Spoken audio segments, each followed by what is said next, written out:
Alright, Devlog April 2020. It's actually May, but this is the second time I'm recording this because the last time was not very good. So I've spent a few days retrying this. Okay, first time I'm actually talking to the camera because I have so much to discuss. I can't do this with just text on screen, ain't gonna happen. Okay. This is mostly just for myself. What have I done this month? Or previous month, technically. What have I done? I have been porting the entire goddamn thing into C++ from Blueprints. Now, some reference. There are two ways to get programming done in Unreal. Via Blueprints or via C++ code. I have been using Blueprints the entire year. For over a year now. And I really need to switch to C++. Not per se for performance, but I'm just getting tired of having to use functionality that really isn't available in the blueprint layer. Because the blueprint layer is lying on top of the C++ layer. And the blueprints don't have all the functionality. They only have like a select few functions you can use. So I basically just need to use switching to C++. This all started with I needed my own custom character movement, for which I first used the source movement plugin for Project Borealis, which is like a Half-Life 2 reinterpretation into Unreal. I've been using that plugin for a really long time. That plugin is really hacky, and I just had to use my own system. I also decided to not use Unreal characters as a base, but instead I used to use Unreal pawns. Unreal pawns are basically characters with most of the functionality stripped away, but since I'm not using any Unreal functionality, I just made my own pawn.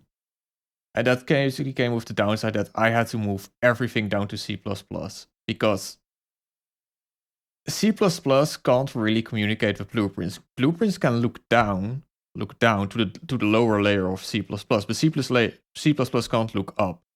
Technically it can. Technically, C++ can look up, but you don't want to do that. You don't want to have two-way dependencies between blueprints and C++.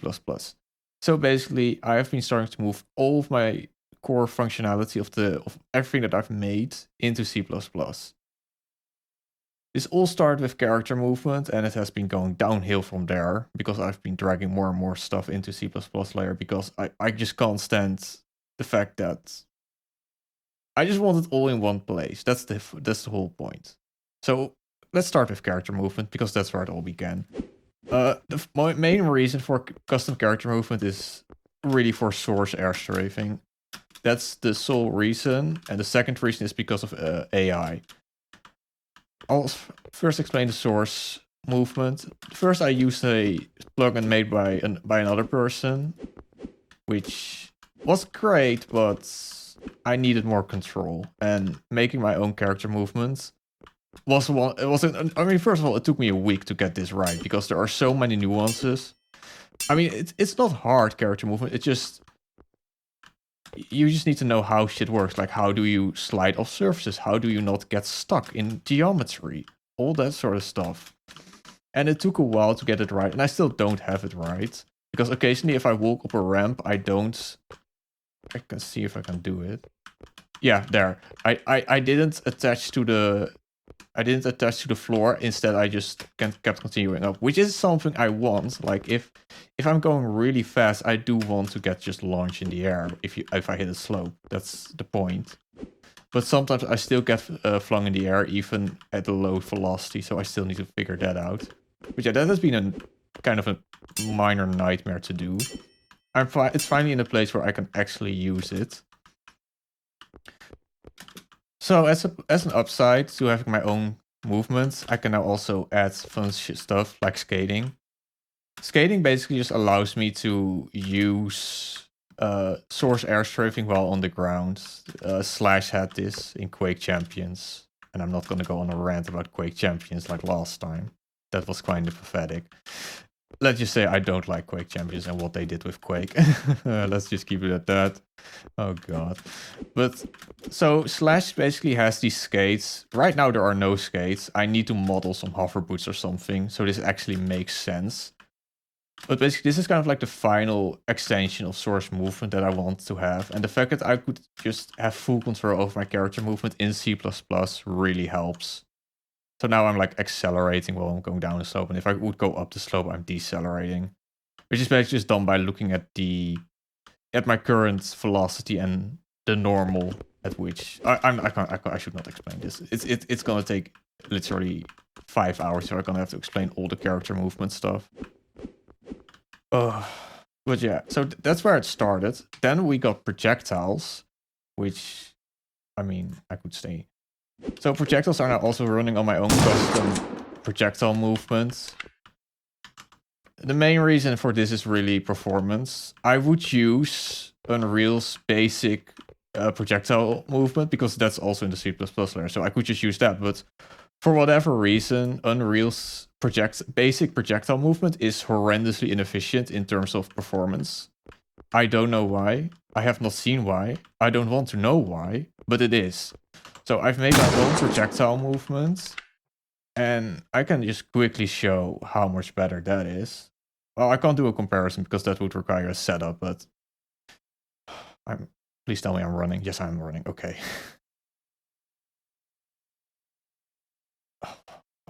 All right, so let's just go to one of my guns. And let's switch to a base projectile in my spawn projectile function.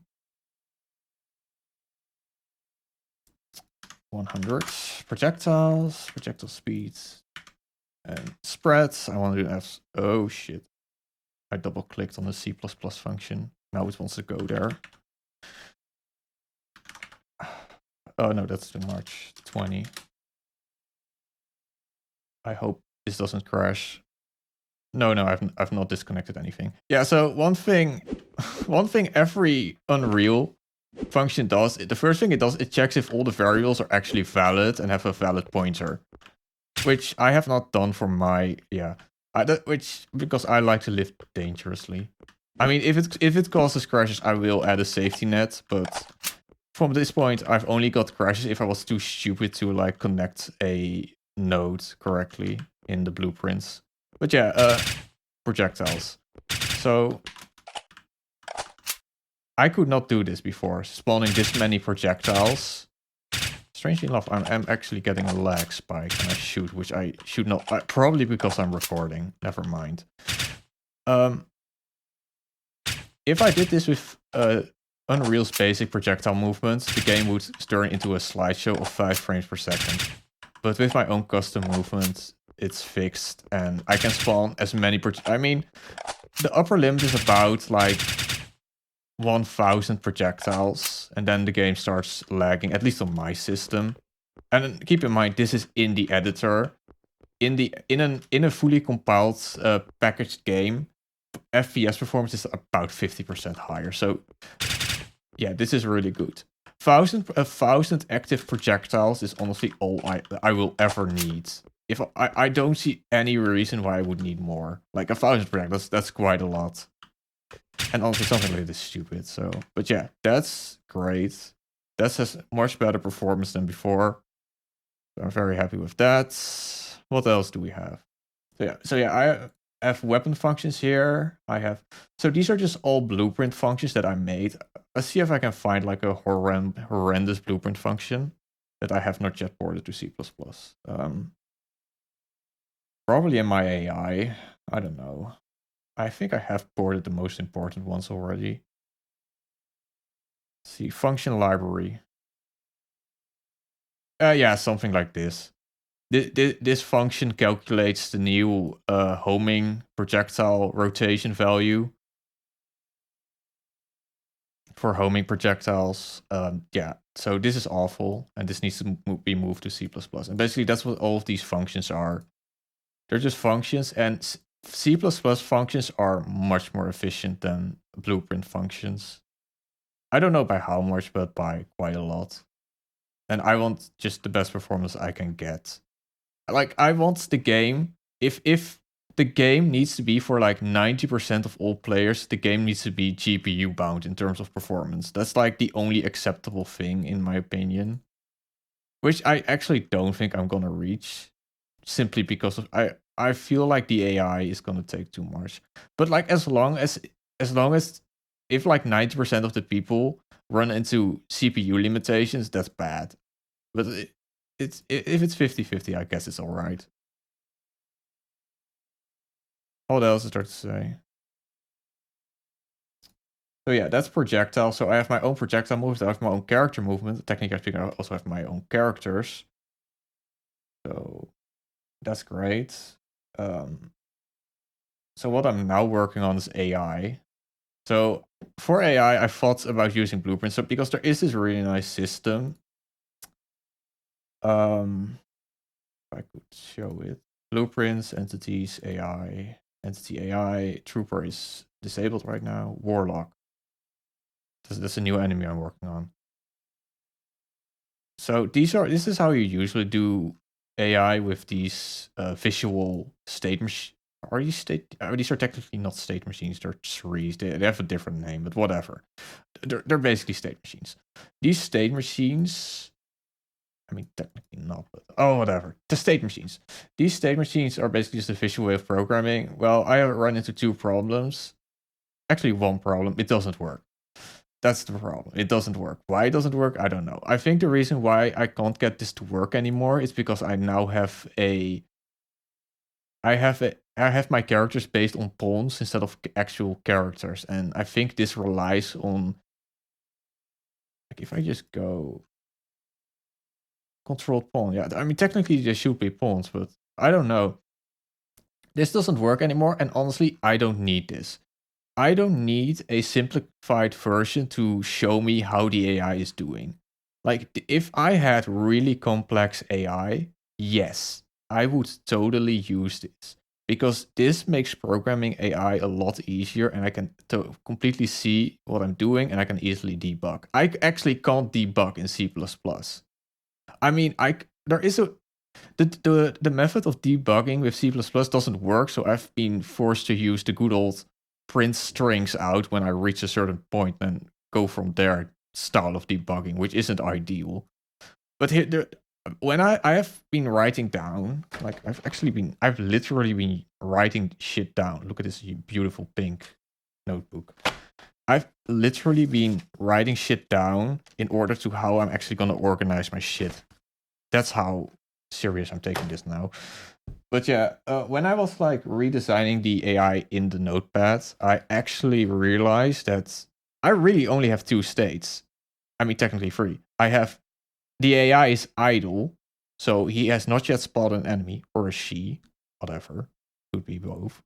Let's just say it. It has engaged an enemy. That's possible. Or it's dead. It's just fucking dead. You know, those are the three good states of AI. It's dead, it's active, or it's idle. So I don't really need this to show me that the AI is one of three states. I can just use. So if I just go to my AI components, so this is my AI state machine. If I just go to my updates, so update state machine, it's just idle, engaging, sleep. There's nothing in here because I literally started today. Actually, technically yesterday as well, because I had nothing else to do. So because it's that simple, I'm just going to do this in C++. Like I don't need these fancy trees to know how the AI works. It is so I'm thinking also about making it more modular, and also instead of having a unique AI and a unique tree for every different enemy, I'm just gonna make archetypes. So I will have a melee archetype for which I will just assign. So any melee enemy that's just a basic bitch melee enemy, I will just say you're a melee archetype and you're gonna follow these rules. And then I can just give, because I have like what 3 melee archetype enemies right now. They can just all use the same AI. That would be brilliant. Just you have them use the same AI instead of having 3 different AIs that basically do the exact same thing. Then I can have like a ranged archetype. Then I can have a flyer archetype. Then I can make like small variations. And the only thing that I'm currently with is like how I'm gonna do all the different attacks, because obviously even though the archetypes are the same, the attacks they have are still going to be different. So I'm probably just gonna have like in some kind of inheritance. I'm thinking about just having like 6 attacks that are literally just goes like Alpha, Bravo, Charlie, Delta, Echo. You know, that you attack Alpha, attack Bravo, and then for all of the enemies, I'm just gonna assign a different conditional value for when that attack is valid and how the attack execution should work. That's what I'm gonna do. So basically, have an archetype, have like 6 completely empty functions called alpha function, alpha, bravo function, etc. And then say like, okay, if these are the conditional values for this type of enemy, and these are the execution variables, execution functions for this function, and do that. And then that will hopefully work. But yeah, I'm not completely out of how it's going to look. But yeah, that's this should work. This should work a lot faster. Because I was running into CPU problems. I mean, not in a package in a package project, I was still running with full blueprints at 120 frames per second. But in the editor, it's occasionally dipped down to 90, which is just unacceptable. Like, I'm aiming for 100. The game should run at a solid 120 FPS, at least on a, like, I have a high-end system. So that's like the minimal requirement for me. Just 120 FPS at a high-end system, or even medium-end system. Like, smoothness is everything. How long have I been talking? 60 minutes. All right. So yeah, I've run into a wall with the AI, unfortunately.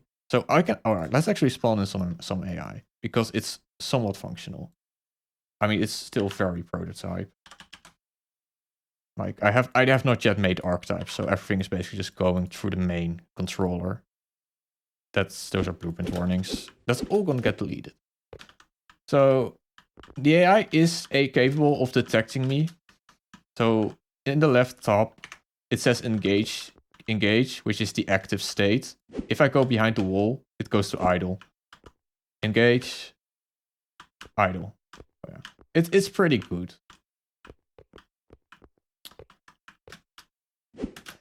What else? I mean, I've also fixed rotation, which actually I had to. So the annoying part about rotation values is for the AI is that the rotation is handled by 2 parts.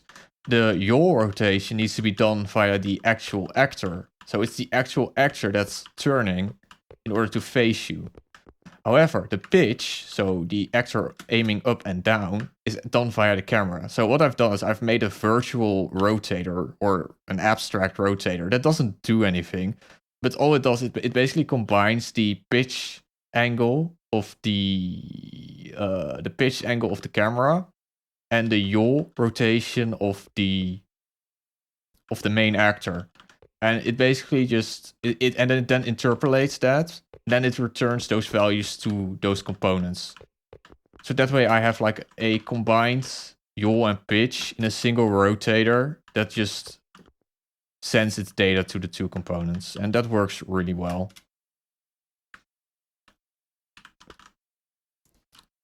But yeah, also I can now push. Now that I have my character moved, I've actually made it so that characters can push each other out of the way. And one thing that hopefully solves is AI getting stuck on each other.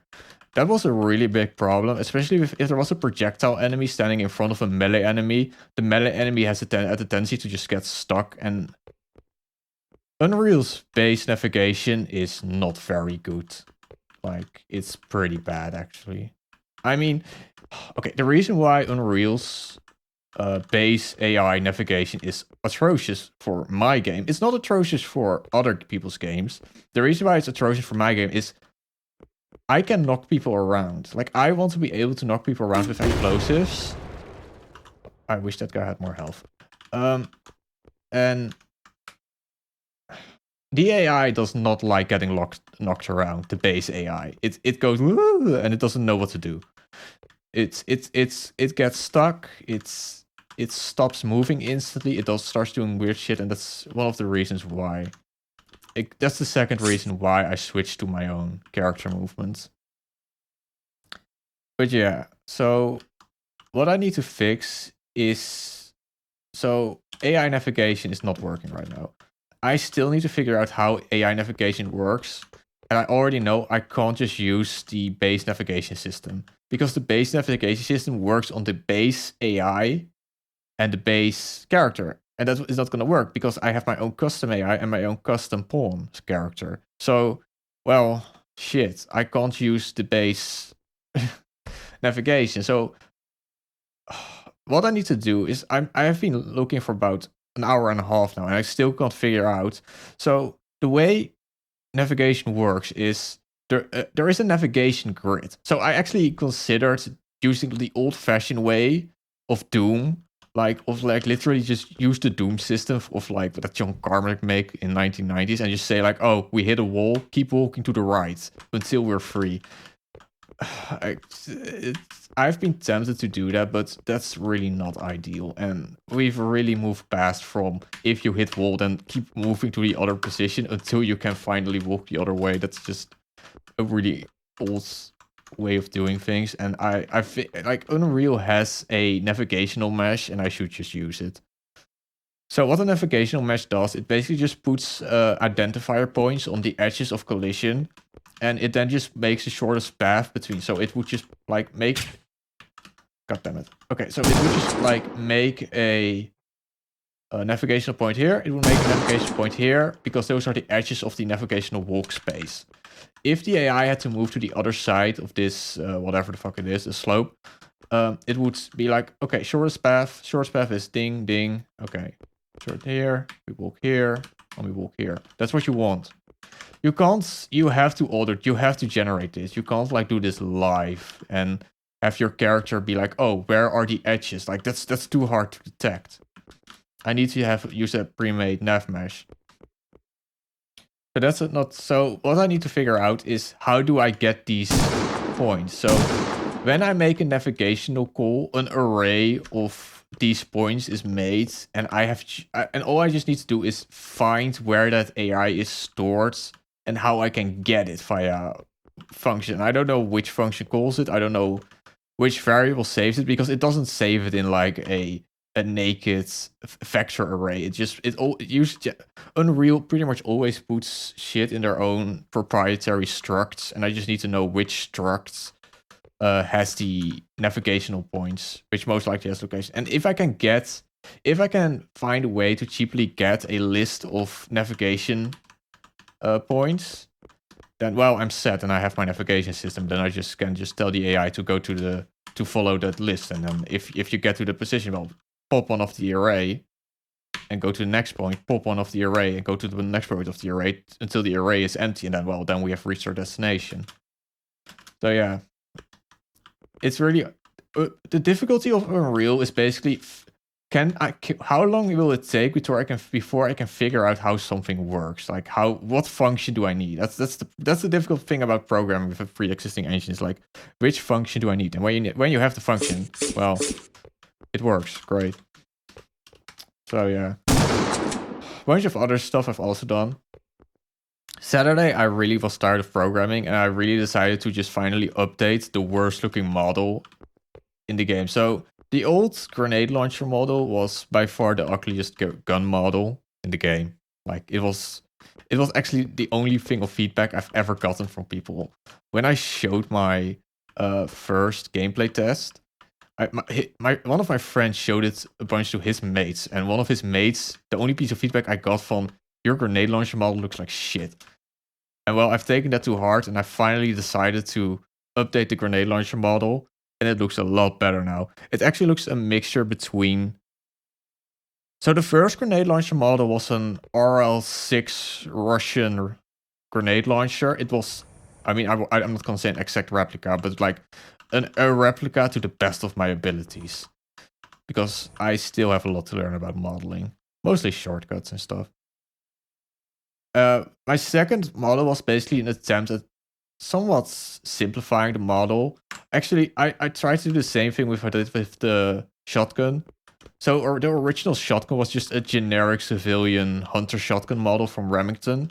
And I basically just decided to put a industrial steel box around it. That was my original idea. And for the shotgun, it worked well. Like, I like the shotgun model. It's maybe a bit it could use some more detail. But like as an overall shape and overall like model, it's fine.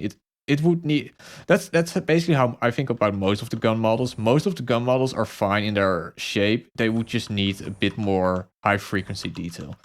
But anyway, I tried to do the same thing with the grenade launcher and just put a big metal sheet around the entire thing, and it ended up looking way too bulky.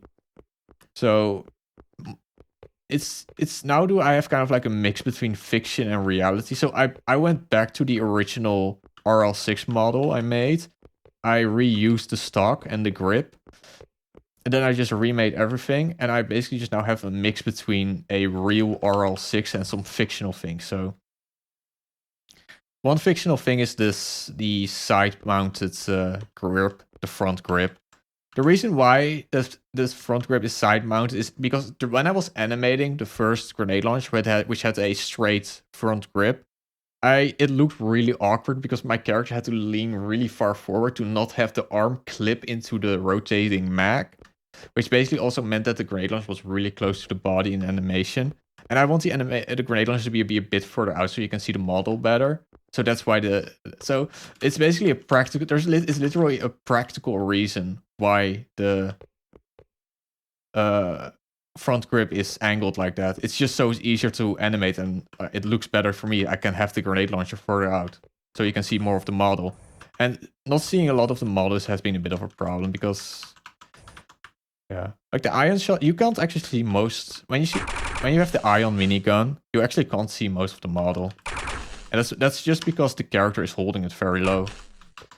Which, yeah, it's fine. Like, in low FOVs, it can look really bad. But who's going to play this game with low FOVs? I mean, seriously, why do I even make it an option?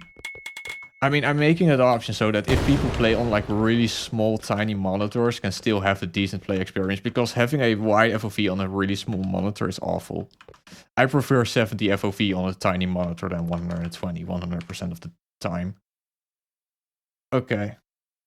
What else have I been doing? So I've also been remaking a bunch of animations. Yeah. Oh god. I'll fix that later. So, yeah. Much better than the previous reload animation. Previous animation was kind of silly. Also in the previous reload animation, the character turned the gun around and then slapped the forward assist to release the bolt, which is kind of silly. Like, I knew it was silly when I animated this, but I thought it looked cool. But honestly, just having the character actually properly hit the bolt release with the fist with the palm hand is pretty funny. So yeah, I've done a ton of stuff on the weapons because the weapons had to be remade as well. Not to the same extent as the projectiles, but I still remade all of the weapons as well. And the weapons now have functional modular function. They now have modular functionality. So before I had okay. So my weapons were the last thing from my original like first attempt at making this game. It was still it was completely functionless. Everything was basically copy pasted between every weapon. So if I made a change to every weapon, I had to go to every weapon and make that exact same change because it was functionless and nothing was inherited and it was garbage. Oh god, like it's kind of shameful actually how bad it was. But now everything is condensed into functions, so weapons can now be made much more fast, much more quickly, and also change much faster. And I've also finally fixed a bug that has been present since the entire beginning of this project, which is if you did a weapon attack, the weapon attack would only start the next frame. Because I have an input buffer. So if I take a semi-automatic weapon, if you don't have an input buffer, if you click slightly too soon before the cooldown of the weapon is done, your input won't register and your gun won't shoot, which is really annoying. So you need an input buffer that basically keeps buffering your input for a certain amount of time after you clicked, basically as a stability, so shooting the gun feels great.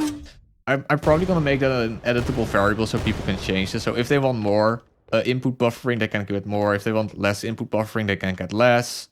Wish fucking fighting games did that, because always annoying when a fighting game has way too high of an input buffer and you can't fucking change it.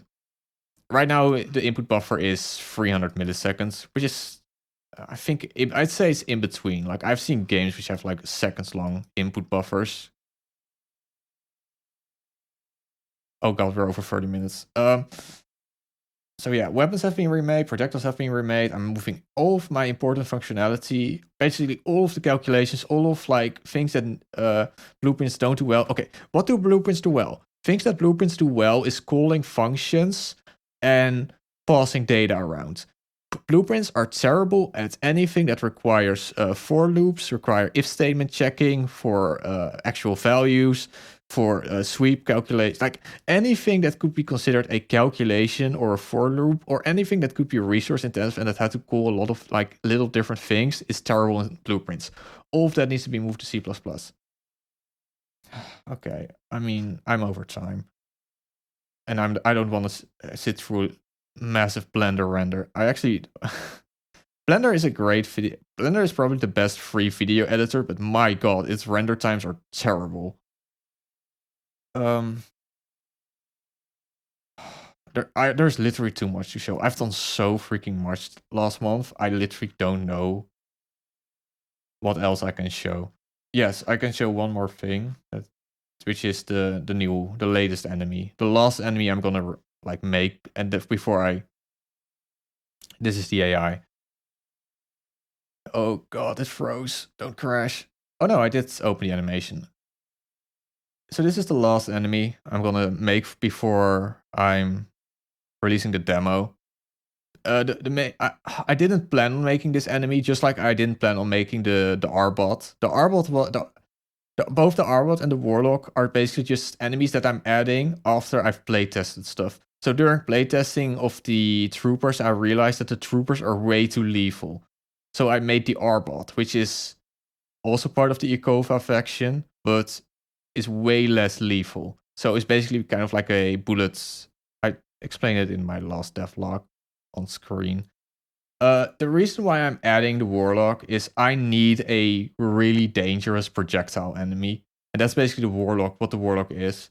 So the Warlock actually uses the... that's the model I literally made as like the... That's like the... Technically speaking, even the... Yeah, my profile. What I use for the profile picture for use of productions. And I basically decided to, well, I have this skull model.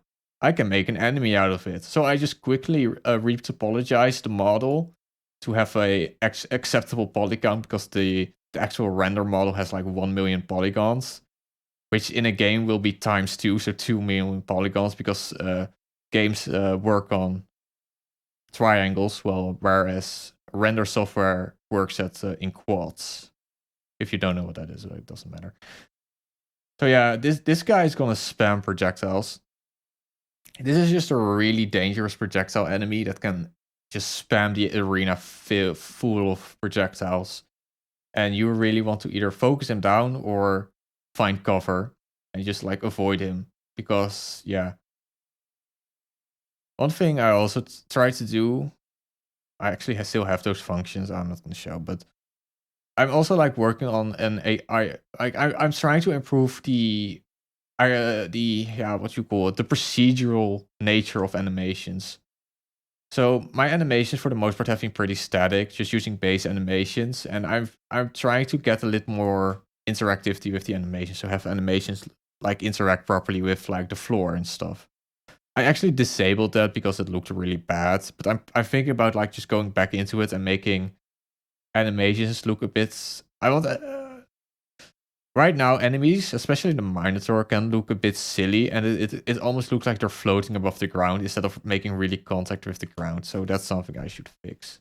But yeah, that's it. That's all I've been doing. It's been 99% programming, doing some animation work, doing some weapon work. That's it. Still a lot of shit I need to do, but it's... Once this is done, I can just add more content. So more maps, more enemies, and like I just need to get the foundation right.